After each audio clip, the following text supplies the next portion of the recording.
Hi everyone, I'm Alison Howard, and we are back with another edition of the Wedding Wednesday Report brought to you by myself and the Wedding and Event Institute.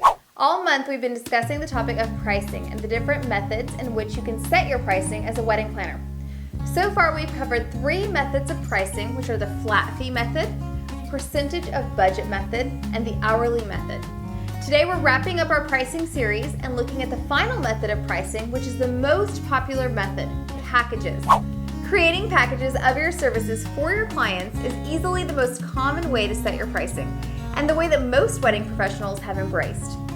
The way that it typically works is that you have 2 to 4 packages that encompass different levels of services and that start at different price points.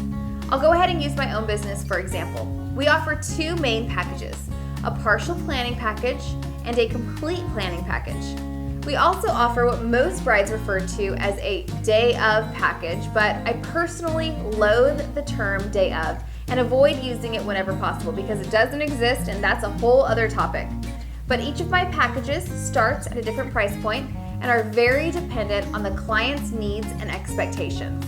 The pros of creating packages is that clients are very familiar with this method of pricing and they like seeing the differences between each package. It's less overwhelming for them and package services are usually very complete. The cons of creating packages is that sometimes you might get a little stuck with pricing. For example, my partial planning package is designed for couples who have about half of the logistical elements of their wedding planned, and it starts at $4,000. If I have a client with a $40,000 budget, I can assume that they won't be hiring extra vendors like a photo booth or fire blowers or a hot dog stand or anything like that because their budget won't allow for it. So the price of $4,000 won't increase. However, if I have clients with a $90,000 budget, I can also assume that they'll probably want a few extras. Once I speak with them about their expectations, I can estimate how much additional time production will take on my end and price accordingly. If you haven't realized it already, you will likely use all 4 pricing methods concurrently in your business.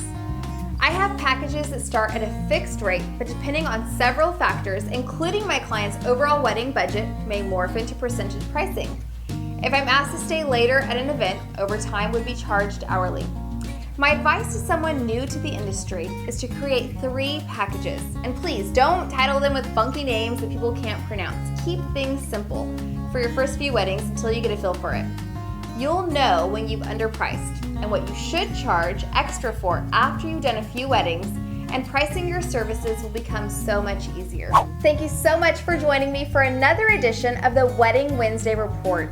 We would love to hear your feedback on today's topic, and don't forget to subscribe so you don't miss us each week.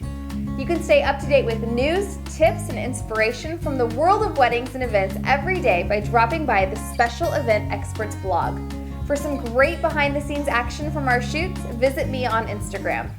Join me next week where we'll begin to explore roles within the world of weddings, specifically that of a wedding planner, wedding designer, wedding coordinator, and venue coordinator. See you all next week.